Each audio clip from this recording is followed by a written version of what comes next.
From Oscar Steakhouse, inside the Plaza Hotel and Casino in Las Vegas, you're on the corner of Main Street. Welcome to the only podcast produced by and recorded in the Las Vegas Hotel Casino.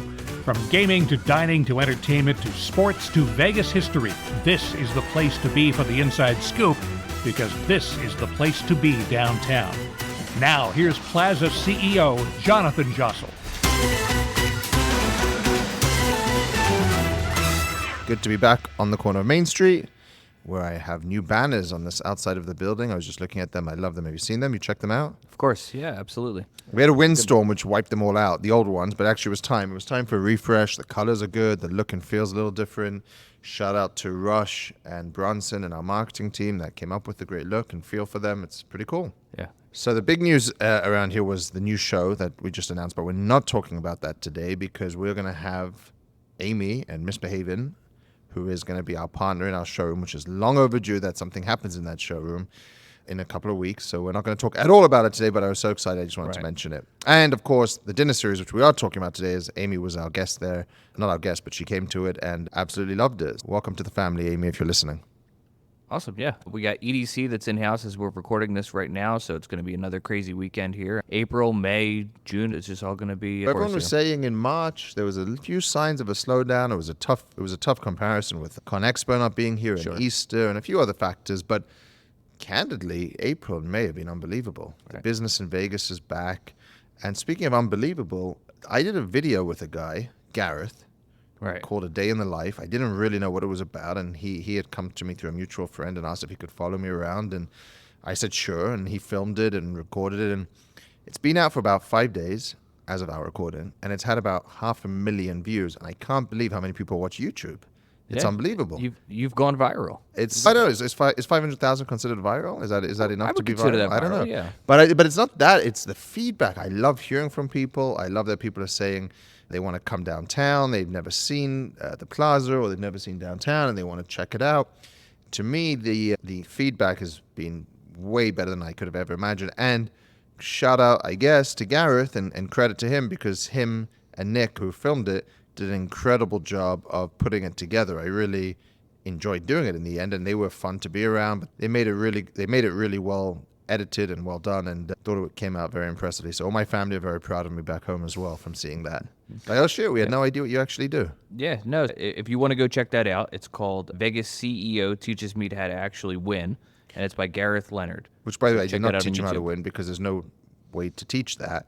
I showed him how some of the slot machines have must-hit buys, and even those, I kind of misrepresent it even in the video, even those must-hit buys don't necessarily mean you win, because you could just, some of them are just bonuses that you might get very little in the bonus. You might hit a huge amount in the bonus, but all of those must-hit buys give you an advantage, but doesn't mean by any way that you're going to win. I did get a few people trying to explain to me that my video was not 100% accurate on that. But how much of the podcast did you talk about? You didn't even talk much about the podcast. No, a lot of people were mad at me. They said, you didn't talk about pickleball, or you didn't talk about the podcast, or you didn't talk about the hosts. Yeah. It wasn't that I didn't talk about them. It's that he genuinely followed me around for a day, and those are the things I did that day. The next day, I might have done a lot with the host. I might have done a lot with pickleball, and he missed that. So it's just, that's what happened that day. I was hugging people in bingo and talking to customers there. I was walking around the casino floor. I went to an award ceremony. Genuinely, none of that wasn't staged or anything else. No, otherwise I probably would have played pickleball. What your day would have been like. Yeah, I probably would have had the host come with me, but it was genuinely what I was doing in that day. So,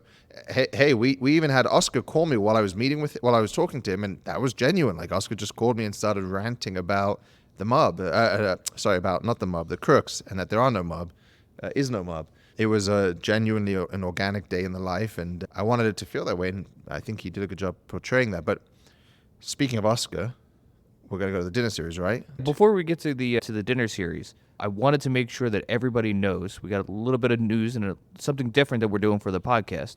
We're actually going to be doing... As a one-off, not forever. As a one-off. Oh, good. We're going to be doing a live showing.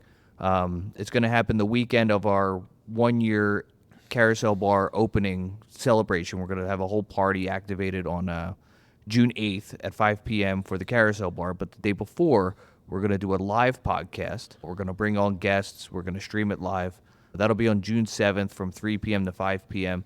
right out at the Carousel Bar. So if you're listening to this, you have plans to be coming in that week, swing by between 3 and 5 and see how the sauce is made. So, yeah, join us. Come by, say hi, and we'd love to see you there. We'll be sitting outside doing a podcast in the heat, basically. Yes. Sounds great. I'm glad you're excited for it. So the dinner series, we love it, and Oscar loves it. And for the first time ever, we've been doing this about a decade now, which sounds crazy, maybe 8 years actually. But he called me the next day and said, I love that so much. I'm so excited. I already know what the next one's about. I already have my speech prepared. And I'd like to set a date. I was like, oh my gosh. So the next one's actually July 17th. We have a date. We haven't gone on sale or anything like that. But if you're interested, definitely email me or talk to Courtney, who does all the tickets for that. And he has a story about how the Kansas City mob bought him tickets to the World Series. So he's kind of on this sports kick. The last one was about sports and the NBA. This one's going to be more about baseball, but there's a much bigger mob tie into it. And it was cool because we had Mark Davis, the owner of the Raiders, come to the dinner. We had Mark Bedane, who was the president of the Raiders, who put that deal together to come to Vegas. So we had some sports, I guess you could call them icons or legends in the room that day. And he was talking about sports, and really fun crowd, really good energy. And he puts a lot of work into it. I don't know if anyone follows Vegas Starfish on Instagram, but she came to the dinner and she put out a video story, I guess you would call it, of his notes. And I can't believe how many people wrote to me and said, oh my God, I can't believe he has that many notes in preparation. And that's what he does to prepare. In fact, maybe I can get it to send me that picture because we could put that in the notes for this when we release this. But it was pretty cool to have such a great energy in the room. The dinner series has got a life of its own. And I think you're going to enjoy the story. Honestly, he could be talking about anything and people love it. He was on fire, roasting people. And even if you don't follow the story, people seem to love the overall experience. Absolutely. Let's get right into it. Welcome to Oscar's Dinner Series. Welcome, Oscar Goodman, and welcome to the greatest mayor in the history of Las Vegas, Mrs. Goodman.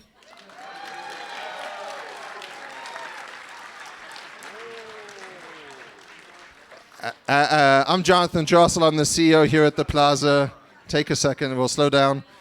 I want to take a minute to obviously welcome everyone and thank the Oscars team, Nico, Ryan, Courtney. I see you guys. I don't see the chef, but welcome to Oscars. This is the great Oscars team that make this possible, so thank you guys.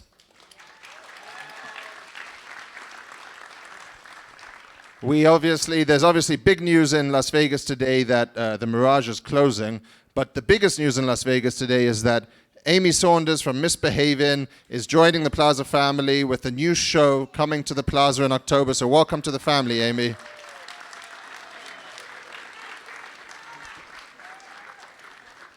So, by show of hands, whose first time is this at a dinner series? Okay, so we got a few newbies. Wow, very nice. Well, Oscar tells stories. I think tonight he's talking about sport generally. I hope he mentions that I invented pickleball. No? I don't think that's a sport. Okay. But you're in for a treat. These stories are legendary. Oh, Ryan and David are here. Hi, guys. These stories are legendary. You guys are in for a treat. This is history, and then he'll talk, and then we'll do Q&A, whatever you want to ask at the end. If you're not interested in sport, you can ask him anything and have fun. So welcome and enjoy the dinner series. Thank you. What's the lady's name with the new show? Amy. But also one thing for everyone, try not to talk while he's talking because it's hard for everyone to listen. So if you could, keep it down while he's talking. If it's your first one, he generally doesn't like speaking and doesn't take well to it when you talk during his speech. You know something, Johnny? I hope somebody tries to talk because I've got a couple of old mobsters in here. They're not yet in the black book, but they are begging for the opportunity to whack somebody on my behalf. They're all 90 years old or older, and the worst that happens to them, they spend a couple of years in the can, they get free meals, they get free medicine, and they're just looking for me to give them the heads up as to who should be whacked. And I think the first person who should be whacked because he's not dressed appropriately. When I go over to his joint, I'm always wearing my suit, my jacket, my tie, and he robs me at least once a year, and that's Jay Cornegie from the Westgate. Nobody knows who you are.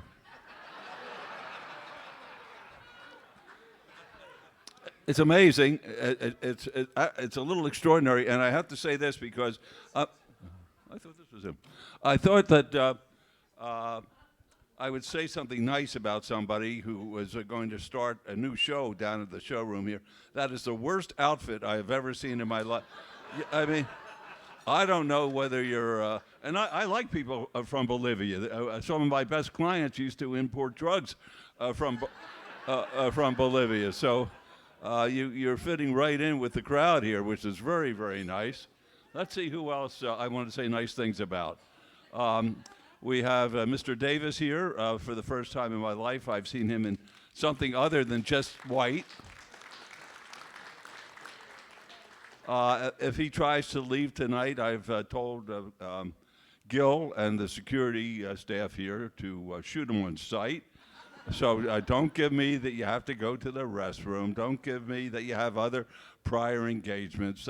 That's the way it doesn't work with me, Mark.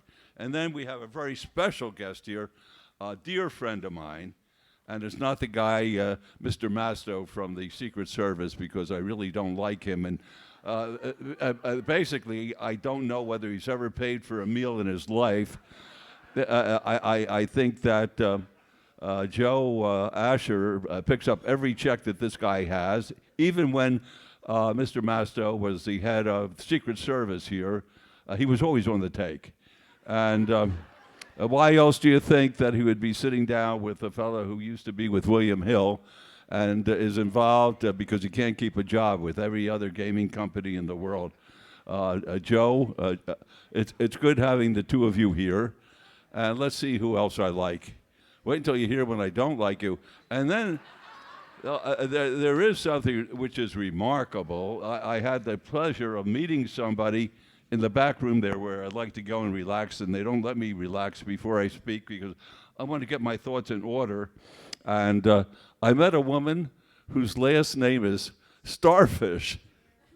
Have you ever heard anything like that in your life? And she has 5 million listeners listening to her opinion. And I spent 5 minutes with her, and I wouldn't give you 2 cents for her opinion. So that's, I'm getting warmed up. I got to get warmed up. You know, Carolyn and myself came out here in 1964. We arrived here anecdotally and for real with $87 in our pocket, and the town was phenomenal to us. Rossi, have I told everybody you're here yet? Well, one of my favorite guys in the history of the world is Rossi Rollencotter. And Rossi is with his wife, Mary Jo. And whenever we took trips together, and we took quite a few trips together, selling Las Vegas and talking about Las Vegas and trying to do what was great for Las Vegas, the best part about it was the debriefings. We really look forward to going back to the hotel at night, and Rossi would debrief everybody. And after we had enough to drink, we went up to our respective rooms, and Mary Jo, Rossi never played around. I want you to know that. Rossi was all business, and I'm going to tell stories about Rossi tonight because it's because of Rossi as the head of the convention authority, and do we have a Dilly now who's the head of the convention authority. This guy now, what's his name? What's the guy's name? Who's this Steve Hill? He is a moron of morons. I mean, this when we were over there, everybody was proud to be working for the convention authority. It was like working for the L.A. Dodgers, the way Lasorda felt about working for the Dodgers. This guy came along, and there's no morale, and everything in the newspaper. It's like he's doing everything. I don't think he's done a damn thing except hire Elon Musk. Is that his name? Elon. What's his name? Ethan or Elon? What difference does it make? Musk, who is digging a tunnel to nowhere. It's going to cost the taxpayers billions of dollars. The only project that's worse than that is the Bright Line, which is going to leave off every single drunk who got smashed coming from Barstow to Las Vegas, and there'll be more accidents on the way home. And California will sue. Oh, the speech?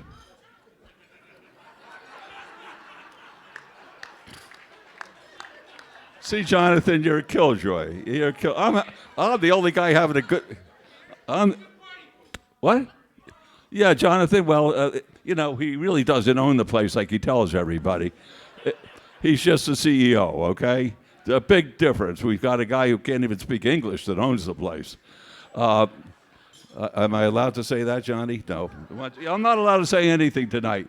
But Carolyn and I came over here. We didn't have more than $87 in our pocket. And for how many people lived here prior to 1964?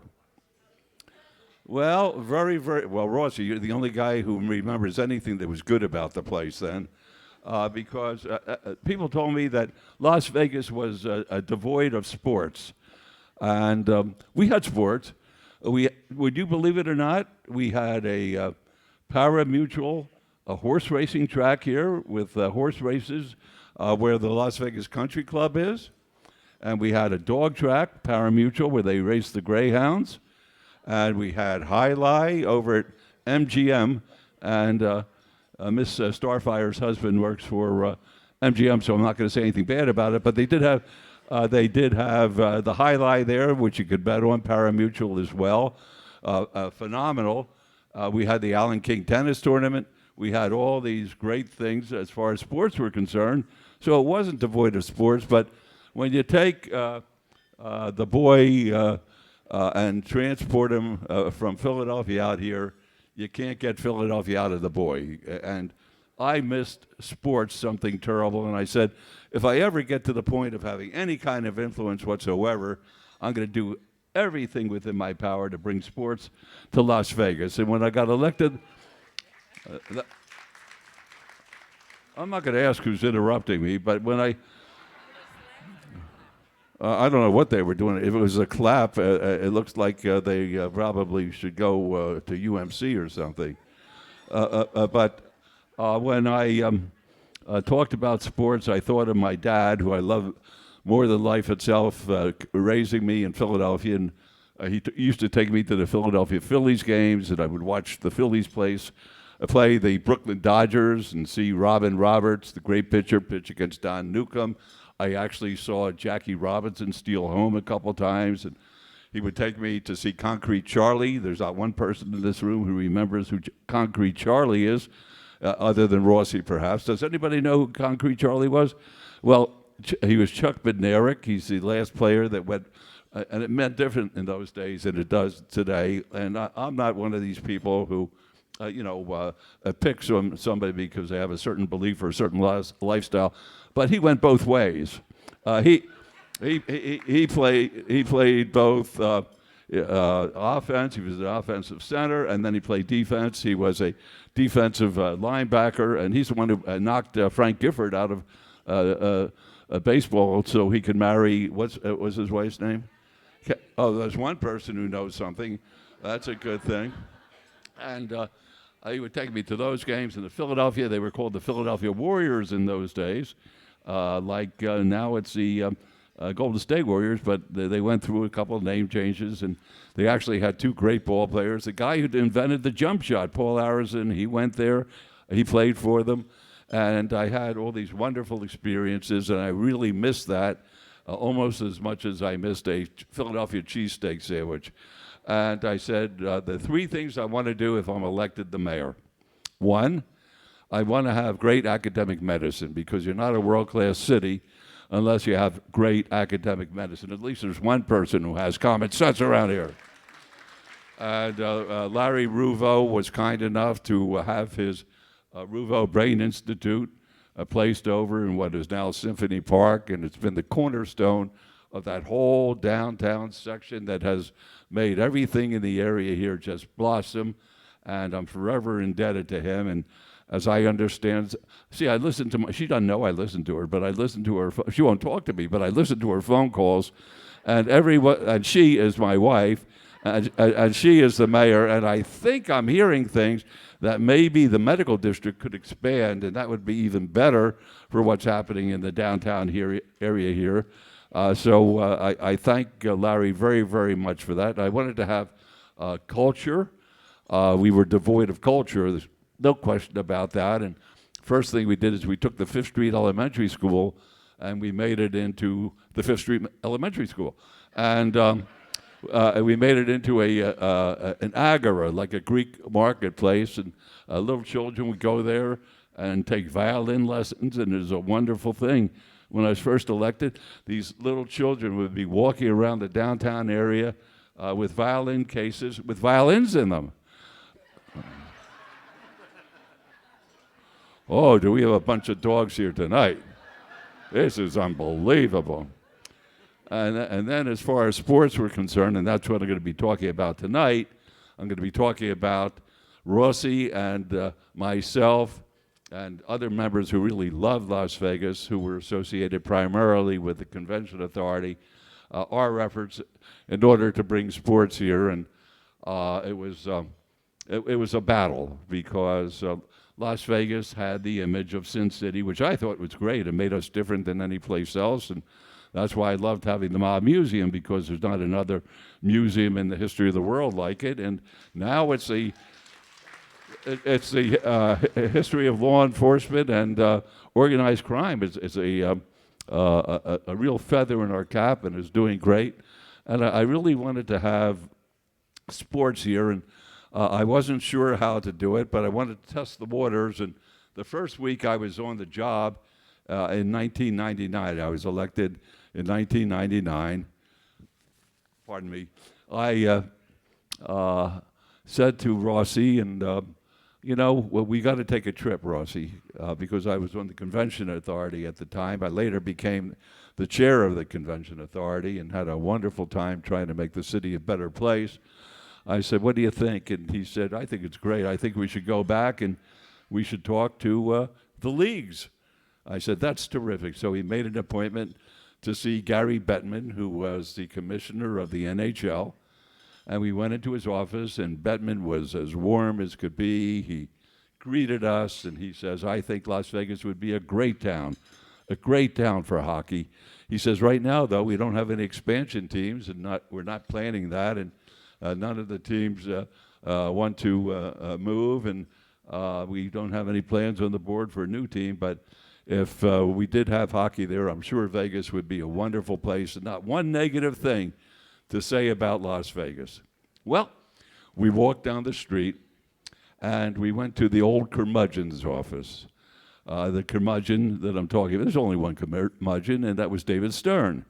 And David Stern was the commissioner of the NBA, and he was a sourpuss. And we said hi to him. We shook his hand, and he said, what do you want?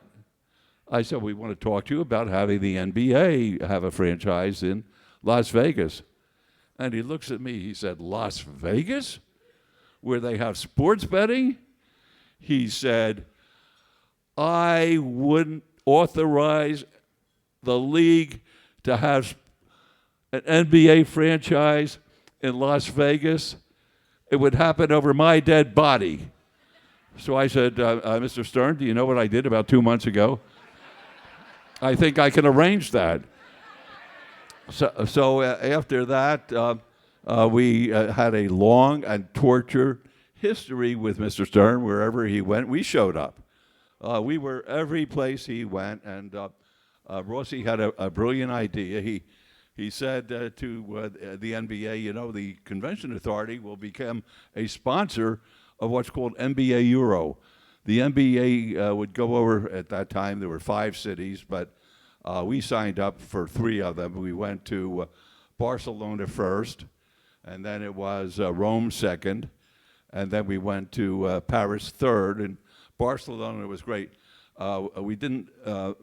We had our debriefing that lasted so long that I forgot we were there, to be quite frank with you. I didn't know that Barcelona is on the Mediterranean until one of my nieces came back from a year abroad and told me that she actually saw the Mediterranean from Barcelona. I thought the only thing you saw over there was Las Ramblas. But we had a terrific time there. And we met with the mayor there. It was all very, very pleasant. And the next day we were going to get off to a real early start. And we took off and we flew to Rome. And we were going to meet with the mayor of Rome, Walter Veltroni. And the meeting was going to take place at the arena. But they were having a transportation strike at that time. And he called the hotel. He said, would you mind to meet me in City Hall? I said, well, we have our 2 showgirls with us, and they don't have any clothes. I said, the only clothes that they have are their outfits. Oh, he says, that's no problem. So we went to, do you remember that? Wasn't that great? We went to their city hall, and Mayor Veltroni was there, and we greeted each other and hugged each other. He couldn't wait to get rid of me, because the only reason that he was so happy is that he brought his wife and 3 daughters there so they could see the showgirls. But there came a time, and the showgirls were very nice. There came a time he said, would you like to come out to the balcony? And I thought he was going to throw me over, but instead he's looking out, and he said, Mayor Goodman, look out there. Those are the Palatine Hills. That's where Romulus and Remus were born. Now, you're all so dumb, there's not one person in the room who knew. Does one person know who Romulus and Remus was except Miss Starbucks? What is your name? What is her name? Forget about it. Romulus and Remus were the twins who were raised by a wolf, and they are the founders of Rome, according to mythology, and they were born up there in the Palatine Hills. And he says, they're the Palatine Hills, and over here is a great Colosseum where they had gladiators actually fight, and that's where all of that activity took place. And I'm looking out the window, and my eyes are bulging out of my head, and he says, down there, we've got the Parthenon, and then we have the Forum where the great debates took place, where Julius Caesar would talk. And I said, Mayor, when you come out to Las Vegas, I'll take you to my window on the 10th floor of City Hall, and I will show you I-15 and US 95. But now when you look out the window, you see that there's more to see than I-15 and US 95. But we had a wonderful time. We went over to the arena, and David Stern was there, and I introduced him to the mayor of Rome. And that night they were playing, the Phoenix Suns were one of the basketball teams that were playing there. And Sean Marion, you don't even know who Sean Marion, and Sean Marion was a great UNLV basketball player. You know, we had a team here before UNLV. How many people know that? No, morons. We had Nevada Southern. Anybody ever hear of Nevada Southern? Oh, you were the dumbest people. We're going to bring out the Shannon Award tonight. I know it. The Shannon Award is when I pick out somebody who is really dumb, and they start crying because I make fun of them. They run out to the bar, and then Jonathan goes out and tries to calm them down. And my daughter, who is like a poor social worker, she goes out. Well, there was this one woman from L.A. who came up, and she was the dumbest human being who ever went out, and I called her that. She ran out to the bar. They couldn't even get her back in here. So we do have an award.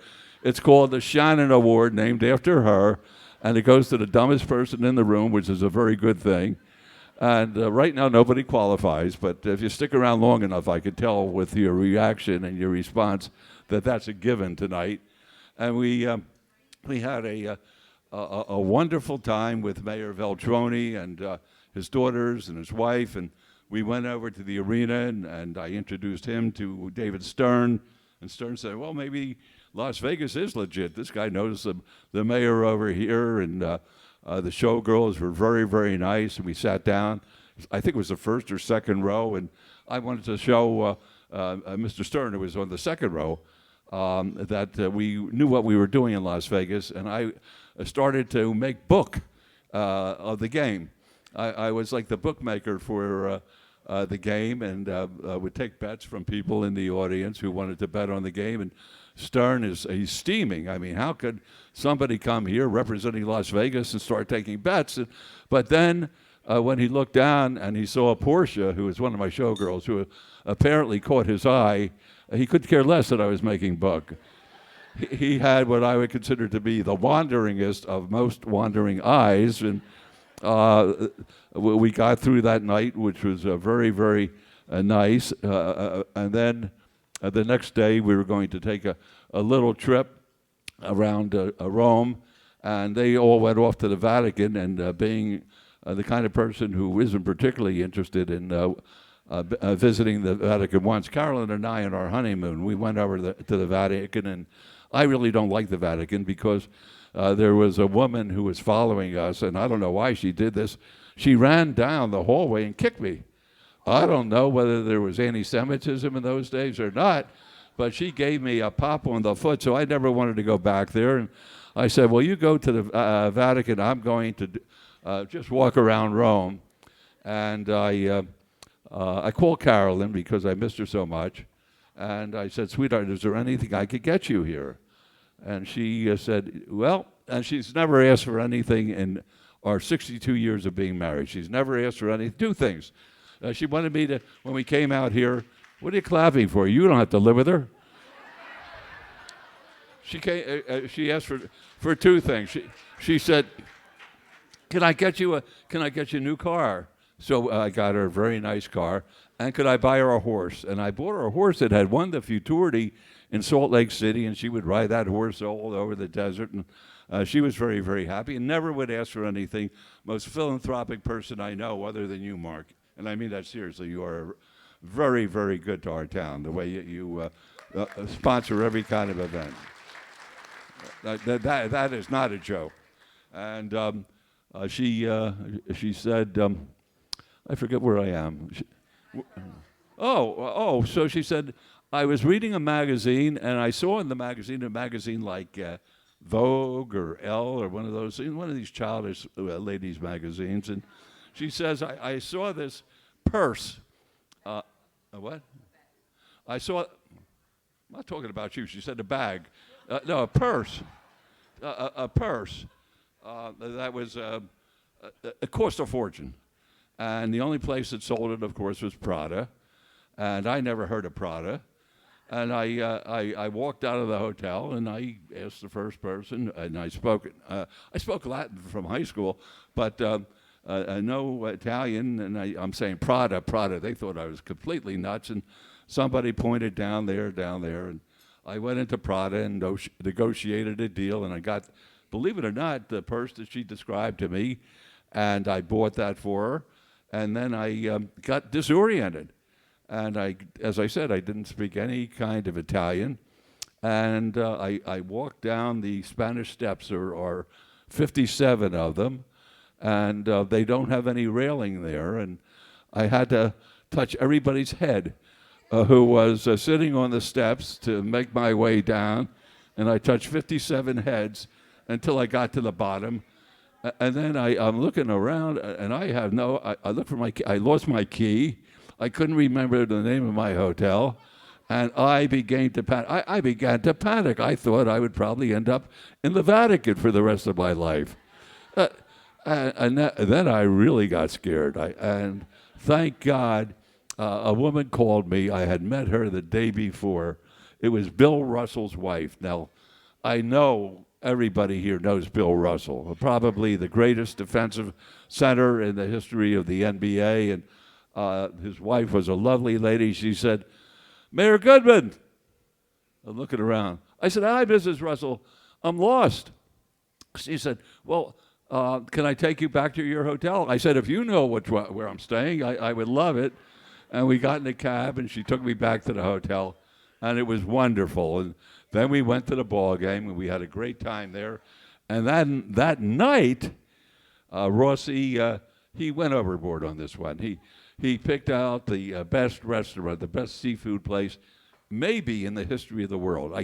That's the only. I have a great brain, and it comes from drinking all the gin. My brain cells are, no, it's serious. My brain cells are huge, but the one thing I can't recall because I have an eidetic memory was the name of the restaurant. And I called Rossi, and his brain is almost as good as mine, but he couldn't remember it either. So we're at this wonderful restaurant, and we ordered a giant sea bass. Remember how big that sea bass was? And they were playing Zorba music with a zither, and nobody was feeling any pain. And I got up, and I took my shirt off, and I started dancing, and it was just, it was outstanding. We had such a good time, and I couldn't wait to get started on our next mission. And we went back to the hotel. We had another debriefing there, which was wonderful. I mean, it was a night of real joy because we were making inroads as far as Stern was concerned. And during the game, he was watching us, and during halftime, I introduced him, as I said, to different people that we had met during the day, and Sean Marion said hello to him. And then at halftime, we got real lucky because Adam Silver, who was the deputy commissioner of the NBA, sat next to us, and we were able to extol the virtues of Las Vegas. And it really was a wonderful, wonderful time for us. And then we came back later on to the States. We did 3 cities in 5 days, which was a real chore, including the flying back and forth.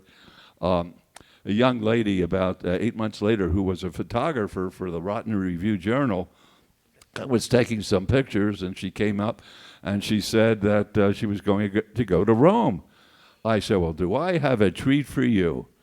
I said, we were in Rome last year, and we went to the best seafood restaurant ever, the best seafood restaurant in the history of the world.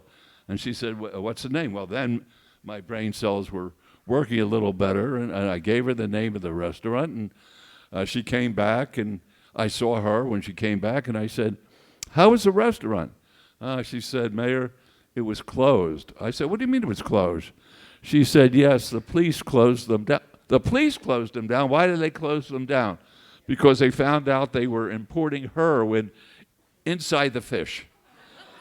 I wouldn't have closed them down. I would have given them a medal for being that ingenious. It was just a wonderful, wonderful way of doing business.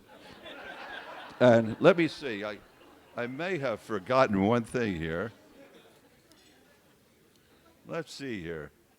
I think I got just about everything that I wanted to talk about. Jonathan?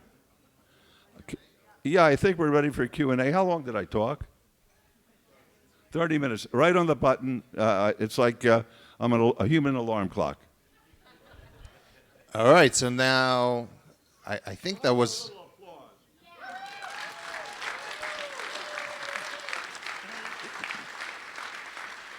So the NBA here, is that the end of the story? What's the end of the story? The end of the story is because of Mr. Davis, we have the best women's basketball team in the WNBA, the Aces. Carolyn was invited to the, what do they call it when they had the 4 teams play each other over at the, oh, I forgot to tell you why we had a big problem. Oh, I left the best part of the story out. After we got back, guess I got a phone call from David Stern. Can I see you, Mayor? And I said, anytime, Commissioner. And he comes up to City Hall and sits down, and he said, you know, the ball's in your court. We had made that kind of a dent on him. I said, what does that mean, sir? He said, if you can convince the owners of the casinos to allow a NBA All-Star game to come here, I won't stand in their way. The only thing I would ask is they do not take bets on that particular game. I said, I'm sure they'll agree to that in order to have a foothold and to have the NBA really make an appearance. And it was the first time in the history and the last time in history that the NBA All-Star Game played in a city that didn't have a franchise. So we made history there, and it was great because I saw a lot of girls coming in there who I had represented in the days that I was representing hookers, and they came to the game, and it was a wonderful experience. But it was a horrible weekend to have the game. It was on President's Day, and they had the magic show in town. They had they had magic show, President's Day, a couple of other big events. Chinese New Year. Only you would know that, Joe. But that's all right. You've been to China several times. I know that. I heard that from the Secret Service. And Stern said, it's in your court if you can get it on. Well, it was a great game, great weekend. And then on Monday morning, the owners called me up. We wouldn't have the NBA in your town, in Las Vegas. It was the last place on earth.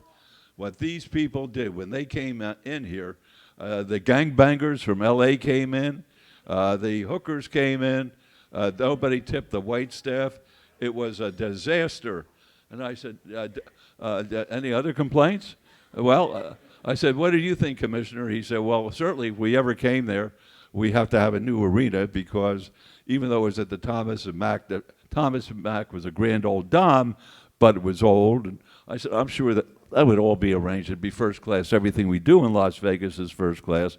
And then after Carolyn sits next to Adam Silver at the 4 games. I still don't know what they call them. Somebody must. Is there a basketball fan in the house? No, not. What are you talking about? It's a new tournament, Johnny, where they had 4 teams play against each other.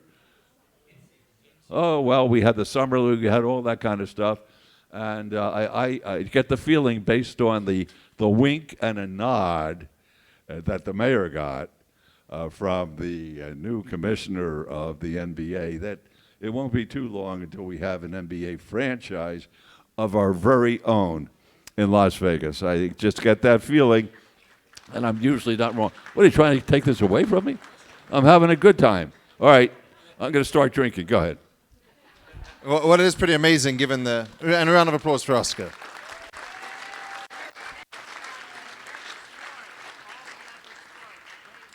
It is pretty amazing that given the response you got with the NBA that we now have the Golden Knights, the Raiders, the Aces, the Oakland A's coming. We have all these teams here, so it is pretty amazing the groundwork you laid for that to happen.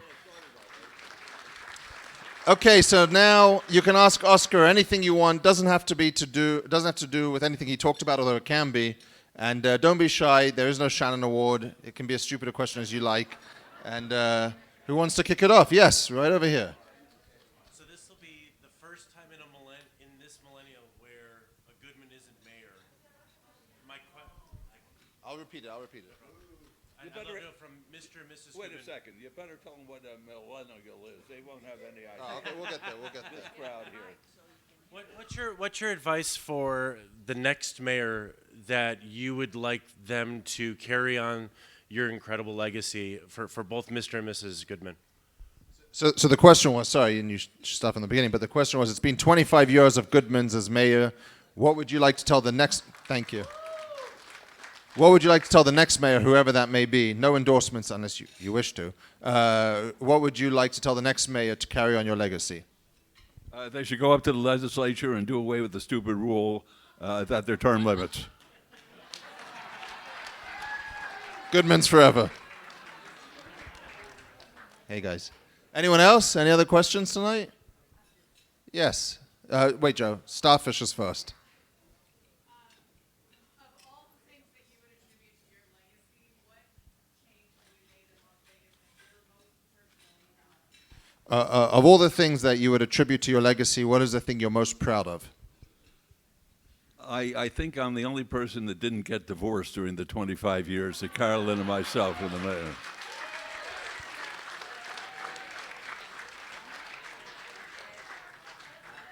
And it may be the first time in a major city in a quarter of a century that the mayor has not been indicted. All right, Joe Asher, you're up. Do you have any NFL stories? Oh, I can't wait till next time. I told Mark that he can't miss next time. What I'm going to do to this idiot Tagliabue, this moron Tagliabue and his league with the dysfunctional players that they have, I can't wait. We'll have a speech next week. I can't wait for that. And then the week we will also next time, because I know you all love the mob, we're going to have the NFL story, and then we're going to have the baseball story. with the head of the Kansas City Mafia and Major League Baseball, and Tommy Lasorda being the subject matter of it. That'll be a lot of fun. All right, we got Amy here, and I'm going to give you the mic. Oh, good Lord. Sir, what is the best show headliner? I know, I'm right here. The outfit is right here. I'm still here. Oscar, I'm still here. Don't have to look at me, but just listen. I know it's tricky. No, it isn't tricky. You look like Boy George. Well, that will be a good start. Come on, chameleon. The question is, what is the best show, headliner, or lounge act you have ever seen in the history of Las Vegas? What was that? Best show, headliner, or lounge act that you have ever seen in Las Vegas? Well, what were the best lounge show or headline?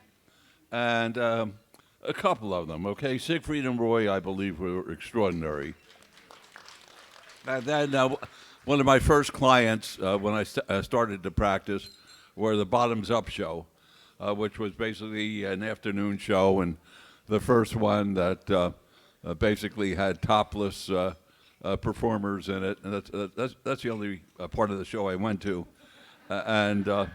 but those two were I think at the very, very top. Of course, we've had the greatest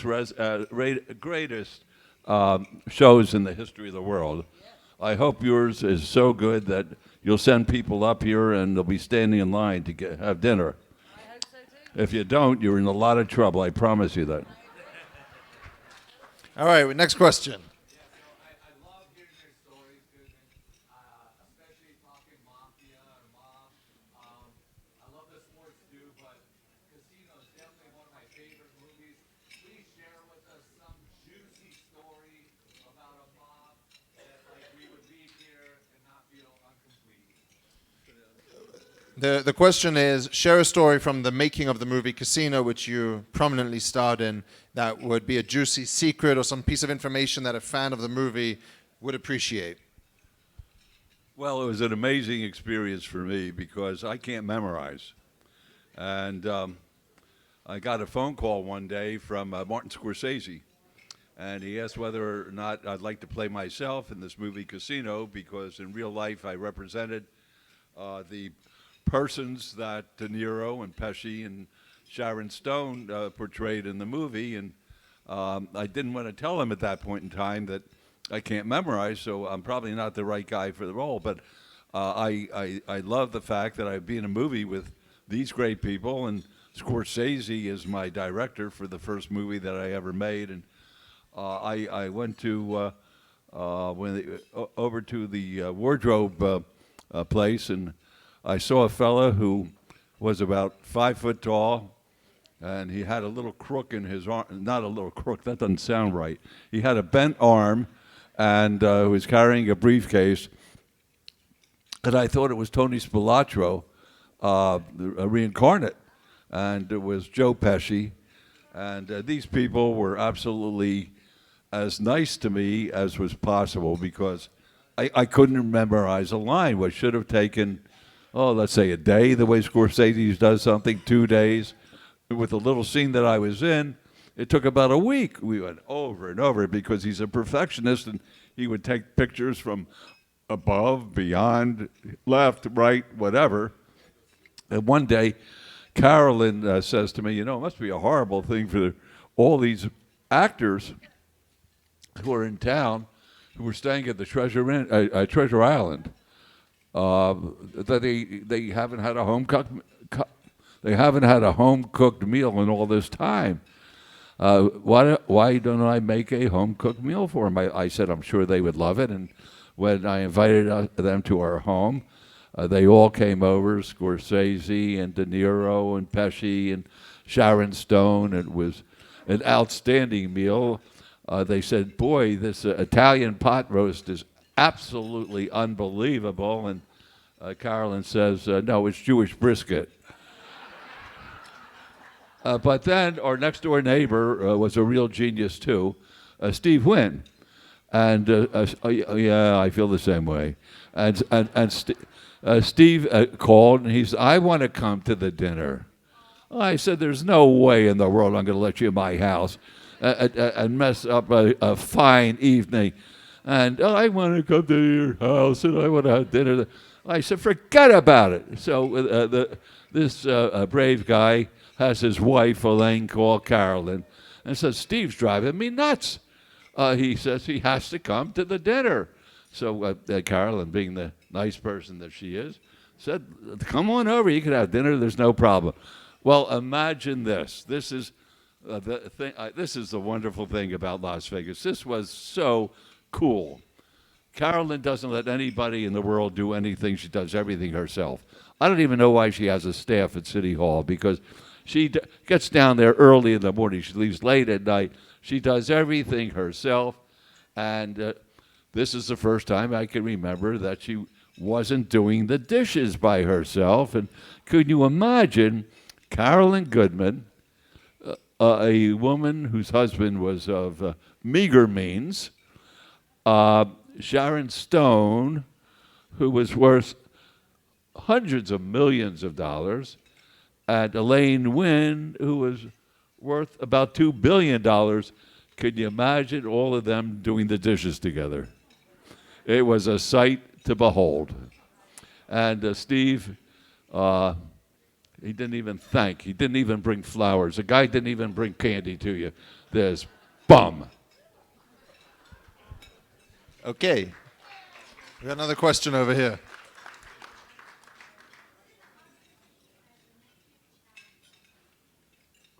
What does Oscar see as the next big challenge for Las Vegas? The question is, what does Oscar see as the next big challenge for Las Vegas? I think that Las Vegas is an incredible place. I think that Las Vegas does something that no other town maybe in history has ever done, and that is they have people who live here who have the guts to build a project that costs hundreds of millions, if not $1 billion, knowing full well that when they're halfway through the project, they're going to look down the street and they're going to see another project that is just started that's going to cost a little bit more, probably be a little bit bigger, a little bit glitzier. And I don't say it's reinventing us, but I think they have guts that no other city has. My favorite story about guts, the fellow with the Guts Award is sitting here tonight, and that's Sam Cherry. Sam Cherry, who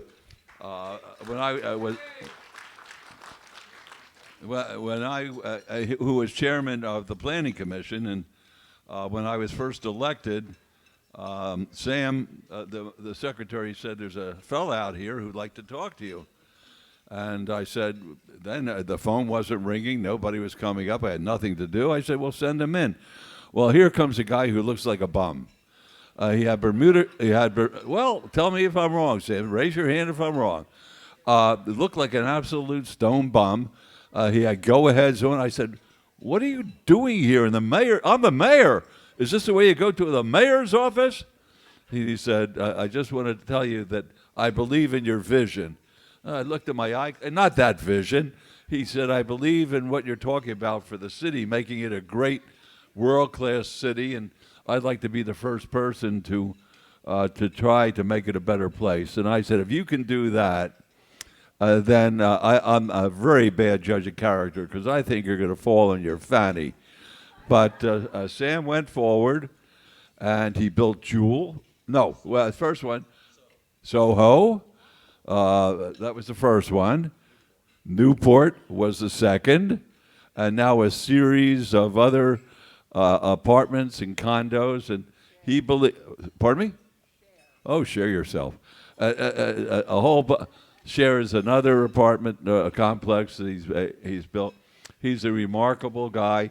And he said, I really believe in what you're trying to do here. And I think of all the people who gave us a jump start, who had the guts to do that, he personified, as far as the answer to your question, if you have the guts and the foresight of a Sam Cherry, and there will be others out there who have that, Las Vegas will always be ahead of the curve, and always be the greatest city in the world.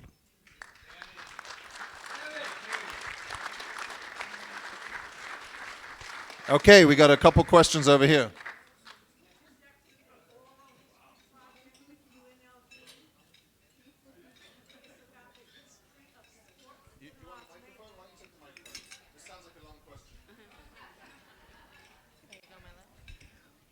We're doing an oral history project at UNLV, and we're going to collect the history of sports in and around Las Vegas. Give me some ideas of who I should interview. That was Clay T. White. She sort of runs the place together with Miss Quigley over there, and the two of them are phenomenal. If you ever question the bona fides of UNLV, you got to go see the collection they have, because it's a wonderful, wonderful, wonderful collection, even though those two ladies do very little work over there. that I saw. And your question was who she did talk to? Well, there's only one person to talk to, because he won't let a word in edgewise, and that's me. All right, we'll do one more question over here. Go ahead.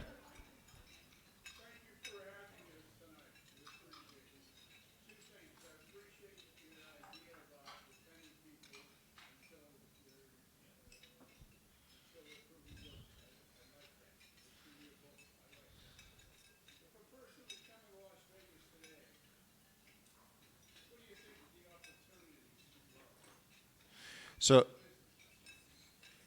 well, the question is, well, first it's thank you for having the gentleman here tonight, and thank you for defending people that deserve a chance to be defended until they're proven guilty. That's just a statement.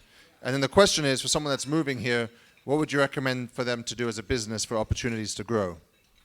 But maybe touch on the subject of defending people until they're proven guilty. Well, all I can tell you is I really believe this. You could be half a moron, but if you work hard, whatever you chose to do will be successful here, because this is the land of opportunity.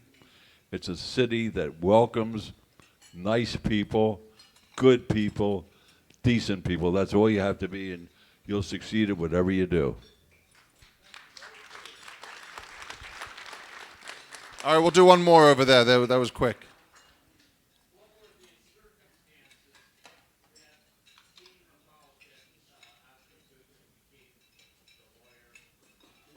Great question. What were the circumstances that came about that allowed Oscar Goodman to become the attorney to the mob? Well, do you have another 5 hours?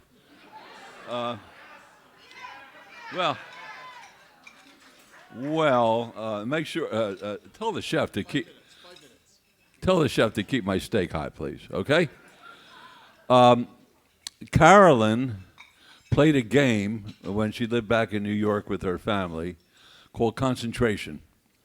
And in concentration, you have a deck of cards, 52 cards. You turn them upside down, and then you match them up, and whoever has the most cards that are matched up at the end of the game win. And that's the way her mind worked as far as cards were concerned. And my dad sent us a wonderful gift. He sent us $25 a week after we came out here to be spent on entertainment. It couldn't be for rent. It couldn't be for gasoline. It couldn't be for anything important.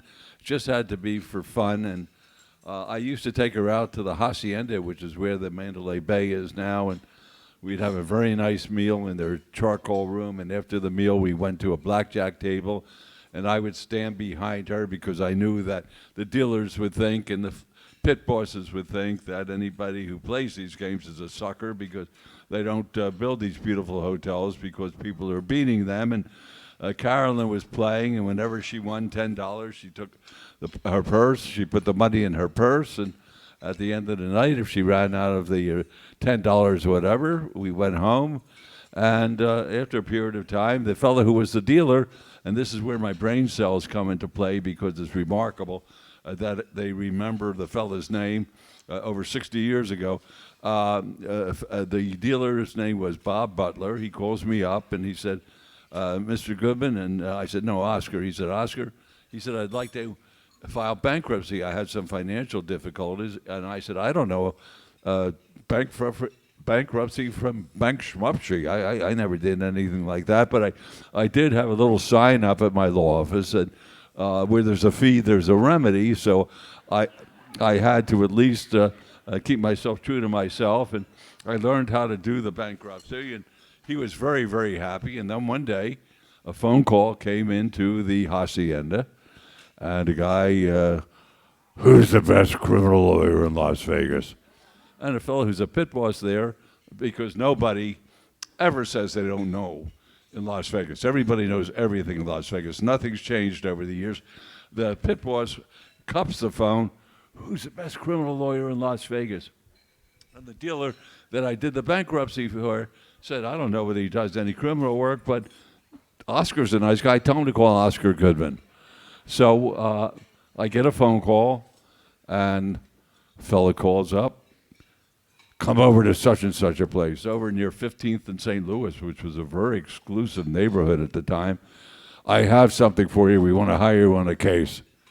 Well, being the brave guy that I am, I said, sweetheart, how about taking a ride with me? And I needed her because she had those high heels that could protect me. And I went up to the door, and he said, here, 3 dimes. I had no idea what the guy's talking about. Hands me an envelope, and we take it, and he says, you better win the case.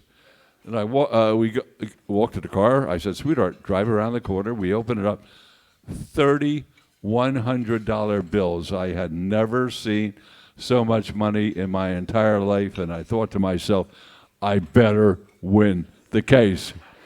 And it turns out that I did win the case. It was an impossible case. I couldn't win it. If I tried it 1,000 times, I'd lose it 999 times, but I won it. It was the Dyer Act, which is all the government had to prove in federal court, was that a car was stolen and the person behind the wheel was in another state, and there was a presumption that that person stole the car, and I won the case. And it just so happened that the defendant that I was hired for was the stepbrother of a guy who was mobbed up from the Northeast, and when I won the case, he told the whole world, there's this kid from Las Vegas who won an impossible case for my brother. And from that point on, whenever there was a case involving the mob, I got it. I had the first wiretap in the United States in a case down in Miami. And not that I won it on the wiretap, I won it on a severance. Everybody else was found guilty. The owner of the Fontainebleau was found guilty. A fellow who was being wiretapped on the phones at the Miami International Airport, he was found guilty. All the big shot lawyers in the world. But I kept on. Every day I said to the judge, I don't know what I'm doing here. My client's a bartender over the Golden Nugget. Let him go home. And finally, he said, okay, Mr. Goodman is right. So he sent us home. And then all the lawyers said, well, why don't you stay here? You could help us. And the word went out because everybody else was found guilty. But Goodman's client won the first wiretap case and had nothing at all to do with a wiretap. And from that point on, the mob called me on every single case, and I got hired by alleged mafia chieftains in 19 out of 26 cities that were raided on December the 12th of 1970. And that's a whole new story where I took the deposition of John N. Mitchell, the Attorney General of the United States, and all I can tell you is the only thing about this fatso was that when he came into my office, pompous, smoking his pipe. The only thing good was, and he was a misanthrope. And if Rossi doesn't know what a misanthrope is, I do. It's a hater. And the only good thing is his wife, Martha, was more of a misanthrope than he was and tortured him to death. And with that, enjoy dinner, everybody, and thank you for being here. Why is my wife shaking her?